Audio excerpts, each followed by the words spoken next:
the dark night of the soul and feeling there's something wrong with you. When you are going through a fundamental existential crisis, it can be very unsettling, very confusing, and at times agonizing. It can be especially difficult when it's been going on for a while. You can't see the light at the end of the tunnel. And also, maybe you've tried many different solutions, many different approaches, things that used to work in the past, but these days, nothing seemed to be working. You may also have a feeling as if you lost control over many areas of your life. And at that point, this wonderful thought can come up. There is something wrong with me. Something is off. Especially when you have an impression that everybody around you is doing okay. Maybe they're moving on with their lives, and maybe they're enjoying tremendous successes, or maybe they're not doing so well, but even if something is off, they seem to be okay very, very soon. So it can be super unsettling, and when you have this thought like there's something wrong with me, I don't know what's going on, I have no control over this experience, well, basically what is probably true is the feeling that you can't really control it, you can't direct it in your own way, because something bigger seems to be directing your life right now. So that is not to say that you're this hopeless victim who's just, thrown around by God knows what. This is not what I'm trying to say, and please don't take it as me implying that you are a victim. But basically, the dark night of the soul is a time when we realize that we don't have as much control as we thought it did. And as we thought we did. And basically, I think that's one of the biggest realizations that basically arrive at our doorstep, if you will. So sometimes we really need to let go. And if we realize that we are going through the dark night of the soul, and it's maybe something that we are supposed to go through, just to let go and stop believing that we had everything under control, because we've never had anything under our control. So this can be liberating in a way, but usually before we realize that, we need to fall on our knees a number of times, and literally fall on our knees. At least that's something that has happened to me, many times during the last 3 years. And again, also remember that you know your situation in the best possible way. So just check with you if this relates to you, because obviously there may be many different reasons why you may feel helpless or disillusioned by life. So basically just sit with yourself and find the answer within. I know it may sound a bit obvious or even silly, but basically that's the reality. All the answers, we have all the answers related to us. So what should you do when you feel, or when you're worried that something may be wrong with you? Well, first of all, I would suggest that you give up that kind of thinking, because it won't get you anywhere. Basically, you will find yourself in this loop, and you will keep repeating to yourself, oh, there's something wrong with me, I'm this bad person, I don't know, and things like that. And basically you will just fall prey to this. You will feel like a victim, and you don't really want that. And also, I think that it's very important to have the right expectations during the dark night of the soul, because sometimes we may hear different stories like, oh, the dark night of the soul is for you to wake you up and start leading this wonderful life and lead a big life and be super creative and have this massive impact on the world around you or on the micro world around you, like things like that. And that is not to say that this is not true, at least, like some aspects of it, because I do believe that the dark night of the soul is here to wake us up, to understand what we are here to do, to help us see how we define, like the authentic life in our own case. So basically we are to learn how to live on our terms. And of course it sounds wonderful, but basically before you get there, the road can be very, very bumpy, and we never know what's going to happen. So basically you have no guarantees. So what I'm trying to say, if you're feeling down and helpless, I don't think and I don't feel it's a good time to be like, oh yeah, let me do that. Let me come up with my vision board, because now I'm going to live on my own terms. I'm going to conquer the world. And, this is what I'm supposed to do now. Because, like sometimes when we are feeling desperate, we may go to the other extreme, like suddenly, yes, I'm going to conquer the world. And then you wake up the next day and where you are doesn't correspond with that plan, so to speak. So at some point, hopefully, there will come a time when you will be in the flow and you will start dreaming about many different things. You will start asking yourself, so what would I love to do? Who would I like to become, or who would I like to be right now? But if you're feeling helpless and you're asking yourself this question, like, what is wrong with me?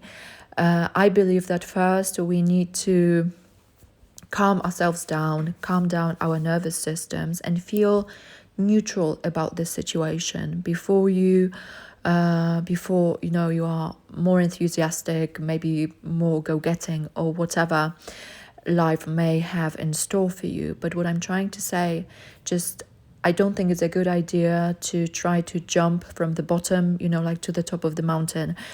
It may not be the best idea, and I'm talking from my own experience, and I've also seen some other people try this approach, and I wouldn't recommend that. So when you are feeling helpless and you're asking yourself this, pointless question, like, what is wrong with me? There's nothing wrong with you, first of all. And second of all, just, try to feel neutral about it. Just incorporate maybe some activities into your day that will give you either joy, maybe more calm, or just, like a sense of doing something useful.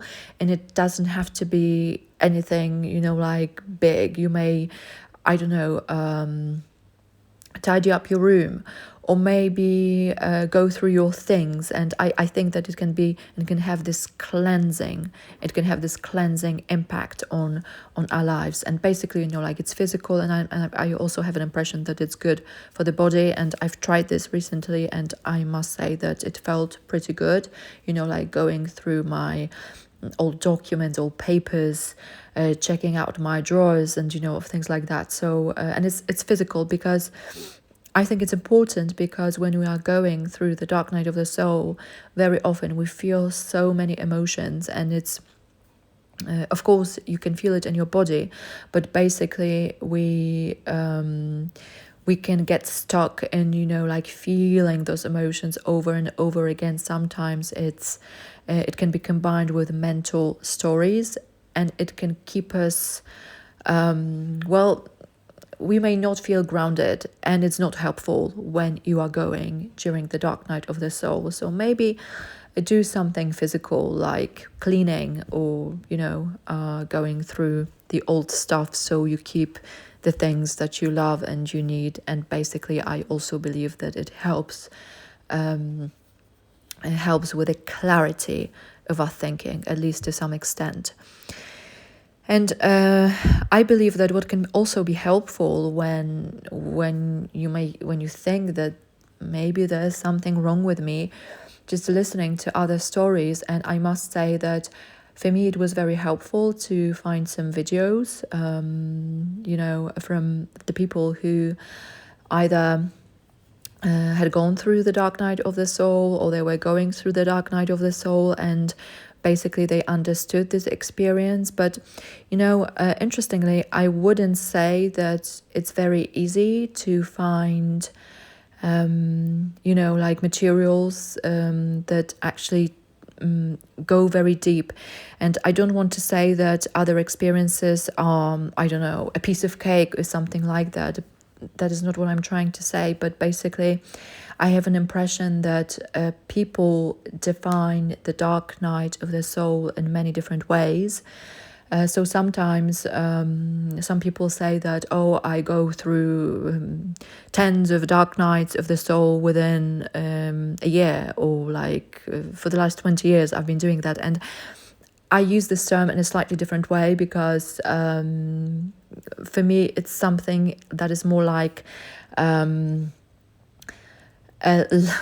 one-off event. I mean, I don't know, because like maybe there will be another one, but the period the experience that I'm going through right now, or that I've been going through for the last 3 years, I hadn't experienced anything like that before. So for me, when I use this term, it's for a very specific crisis, if you will. So I found many videos about the dark night of the soul, but I would say like the majority of them were just not at the level that I was interested in, because I didn't find so many materials when people like went, in my opinion, like very, very deep, and basically just you could tell that they felt and that they experienced this hopelessness on a, I would say, on a very serious level. And again, that is not to undermine any experiences, but I just think that depending on what the nature of our existential crisis is, we may just feel better understood by some people, and maybe other stories will just not resonate with us so much. But I still encourage you to maybe look up a few videos and like people sharing their stories, because you may find some of them that can be very helpful for you. And basically also having your case studies, if you will, and seeing that, well, somebody felt exactly like you, maybe even in the same area, of their lives, of the life. It can be very soothing. It can give you hope, and hope is something that we need during the dark night of the soul. So if you manage to find somebody who has gone through something similar, it can be very, very helpful. So if you feel like it, if you feel that this is something that could help you in any way, I suggest that you do some research. And if something doesn't resonate with you, you don't need to watch all videos, because there are different people and they talk about different things, and with some of them we feel more affinity and more closeness, and we feel that they're going through a similar life experiences, whereas others, they may be talking about a similar topic, but basically they come from a totally different place, and we may not feel understood so well, or at least not in a way that would touch something inside of us. So that's also my suggestion. If you're struggling, or if you have this thought, there's something wrong with me, because knowing that there are other people who feel the same, who are going through a similar experience, can be very helpful. And I can tell you that there's nothing wrong with you. Just, step by step, bit by bit, embrace this experience, make friends with it. But at the same time, I suggest that don't assume that it's going to stay here forever, because making friends with the dark night of the soul doesn't mean that we need to be besties, like forever, because I've been talking about it in some previous episodes that I strongly believe that the dark night of the soul is not here to basically torment us for the rest of our lives. I don't believe this is the case. I will go back to you and I will talk about it when I have some certainty that it's over, if this happens at any point. But there is a strong feeling in me that it's not supposed to stay here. I have a strong feeling that life, God, the universe, well, this higher force doesn't want us to suffer. That's not the point. And if we do suffer, or when we are going through a difficult time, it's to show us where we are lying to ourselves, when we are not really truthful, we're not honest with ourselves. And basically it's to show us the areas in our lives that we need to optimize, if you will, so that we lead happier and more aligned lives, in the future. That's what I believe in, that the dark night of the soul is our ally, our friend, but it has an expiry date, and if we know how to navigate it so that it doesn't take longer than needed, I believe it's a great thing in general. Okay, so that will be it for today. I hope that this has been helpful for you. Feel free to share your experiences if you feel comfortable with that, and if you want to. I wish you all the best, and until next time, bye.